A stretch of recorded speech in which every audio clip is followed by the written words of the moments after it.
23 по 25 липня Кулеба був у Китаї, не в Пекіні, в Гуанчжоу. Також для багатьох наших глядачів скажу, що насправді це був не перший візит українського головного дипломата, міністра закордонних справ України за 12 років, як то багато хто тиражував, та й ми дещо в нашому ефірі, тому що в ексклюзивному інтерв'ю зі мною Павло Клімкін, тоді міністр закордонних справ України у 2014-2019 роках, зауважив, нагадав, що в 2016 році також був безпосередньо його візит до Китаю, приймали його, до речі, в Пекіні. Китай же тим часом продовжує човникову дипломатію і направляє в країни глобального півдня спецпосланця для консультацій про Україну. Спецпредставник уряду Китаю у справах Євразії Лі Хуей 28 липня вирушить до Бразилії. Нагадаю, в Бразилії в Китаю зараз спільний, такий, би мовити, план мирної ініціативи. Він вже з 6 кроків складається. Саме про нього говорили, до речі, Кулебі, коли той був з візитом у Пекіні.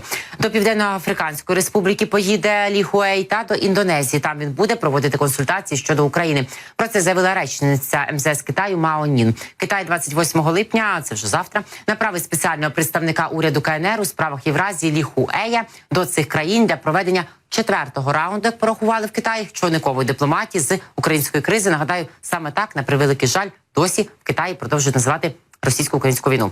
Про це говорить Мао. За її словами, Лі проведе обмін думками з ключовими країнами глобального півдня щодо поточної ситуації в Україні та просування консультацій щодо миру.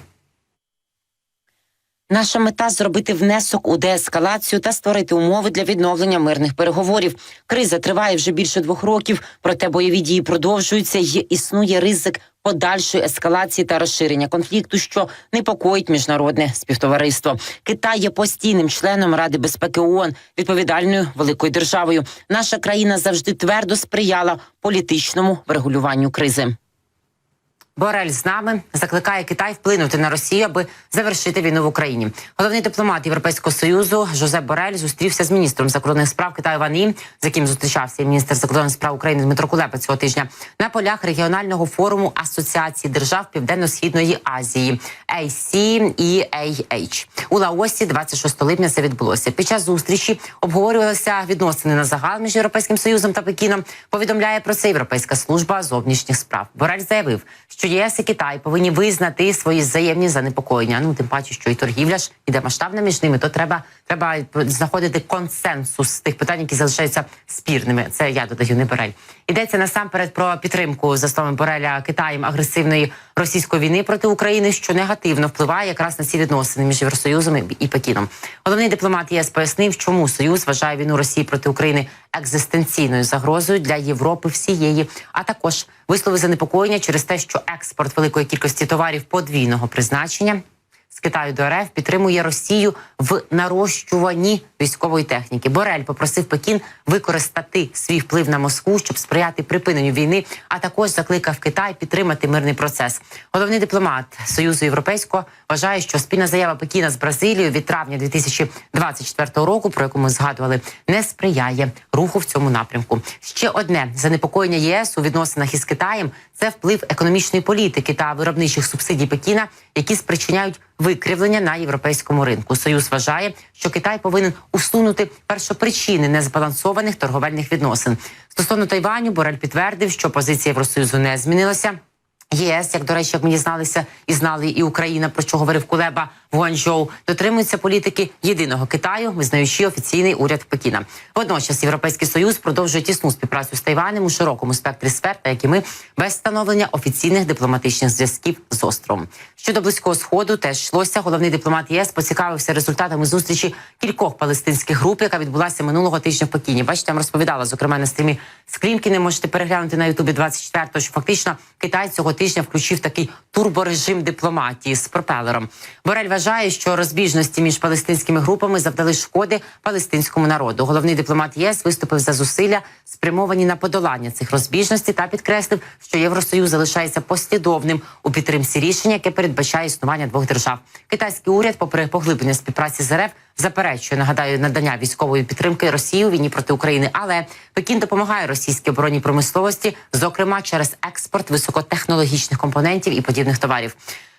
Згодом рухаємося далі, друзі. Не лише Борель закликає Китай до того, аби вплинути на Російську терористичну федерацію. Британія з нами. Британія закликала Китай не давати своїм компаніям підтримувати армію РФ. Міністр закордонних справ Великої Британії Девід Ламі під час зустрічі з китайським колегою Ван І закликав Китай не допускати, щоб його компанії підтримували російську армію. Про це повідомляє Reuters з посиланням на МЗС Великої Британії. Міністр закордонних справ підкреслив непохитну прихильність Британії до України і закликав Китай не допустити, щоб його компанії підтримували російський військово-промисловий комплекс, який становить загрозу міжнародній безпеці і процвітанню. Йдеться в заяві МЗС. Ламі та Ї говорили в кулуарах також так само цього заходу міністрів закордонних справ країн ASEAN в Лаосі. І це була їхня перша зустріч після того, як Ламі вступив на посаду після перемоги лейбористської партії на виборах у Великій Британії 4 липня. Раніше керівник стратегічного огляду оборонного потенціалу Британії Джордж Робертсон заявив, що Китай та РФ становлять смертельну загрозу для Великої Британії та блоку НАТО загалом. Німеччина з нами. Міністерка закордонних справ Німеччини Анналена Бербок закликала китайський уряд більш інтенсивно працювати заради миру в Україні. Заяву німецької міністерки наводить Tagesschau. Бербок зазначила, що Китай, як постійний член Ради безпеки ООН, зобов'язаний зробити все, щоб ми могли відновити мир. Перше, що це означатиме насамперед, жодної підтримки агресора, жодної підтримки Росії, підкреслила вона. Бербок також додала, що візит глави МЗС України Дмитра Кулеби до Пекіна є важливим. Китай допомагає розвивати промисловість Росії, що він і заявляв у протистоянні з Україною, пише The Washington Post. У 2023 році Китай експортував до Росії металообробні верстати на суму $390 мільйонів у порівнянні з 94 мільйонами роком раніше. Про верстати, до речі, пам'ятаєте, говорив Ентоні Блінкен, держсекретар Сполучених Штатів Америки, ще в червні місяці, коли до нього приїздив Єнс Столтенберг, коли йшла підготовка до ювілейного саміту НАТО, який відбувався в середині липня у Вашингтоні.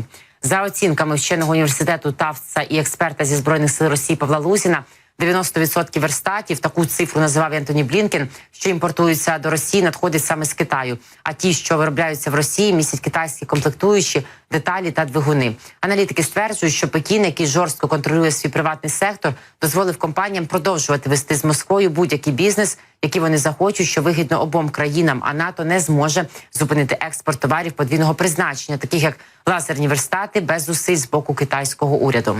Але в Пекіна поки що мало стимулів для того, щоб зайняти більш жорстку позицію щодо експорту товарів подвійного призначення до Росії. Причина – посилення економічного суперництва зі США, вважає професор Чен із університету в Олбані. Санкції, зазначає видання, навряд чи допоможуть зупинити потік верстатів та комплектуючих. Навпаки, ізоляція може спонукати китайські компанії збільшити ділові зв'язки з Москвою. Компанія, яка потрапила під санкції, може вільно перенести весь свій бізнес до Росії, говорить науковий співробітник Британського Королівського об'єднаного інституту оборонних досліджень Русі Джек Вотлінг. Оскільки вона не матиме альтернативних ринків, вона цілком може піти на такий крок. Росія тим часом відроджує економіку КНДР. Ну так, диктатори єднаються, це ж ця автократична вісь зла. Росія, КНДР, Іран, Китай. Китай десь трошки обабіч, але все ж таки з ними.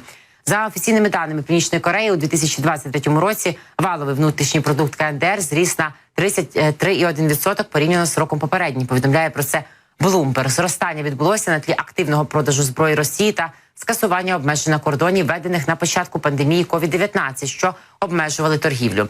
Важка та хімічна промисловість очолили економічне зростання, збільшившись на 8,1% порівняно з попереднім роком, повідомив Банк Кореї. Хоча в звіті не вказано, чи займаються ці галузі виробництвом зброї, зазначено зростання виробництва первинних металів, таких як залізо, сталь, мідь, нікель та алюміній. Попри одне з найбільших зростань з моменту приходу до влади Кім Чен Іна у 2011 році, Північна Корея залишається однією з найбідніших країн світу. Агентства ООН повідомляють, що значна частина населення страждає від нестачі їжі, ліків та інших предметів першої потреби.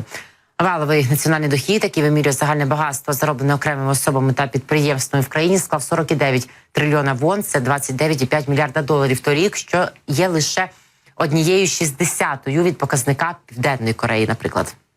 ВНД на душу населення становив лише 1,6 мільйона вон, що складає 30% від відповідного показника південнокорейців. Ну, бачимо, Росія йде на допомогу, так би мовити, і якимось дивним чином вірить, що співпраця з КНДР Іраном і не лише принесе їй перемогу, але розуміємо, що це очевидно лише відтягує її загибель. Принаймні так хочеться вірити нам. Ну але я не знаю, чи Китай піде на вмовляння, на мотивацію і на заклики від західних союзників України, які пролунали, як бачимо, з Європейського Союзу, Британія, Німеччина, Штати неодноразово. Це лунає в усіх двосторонніх і не лише переговорах, і на всіх майданчиках.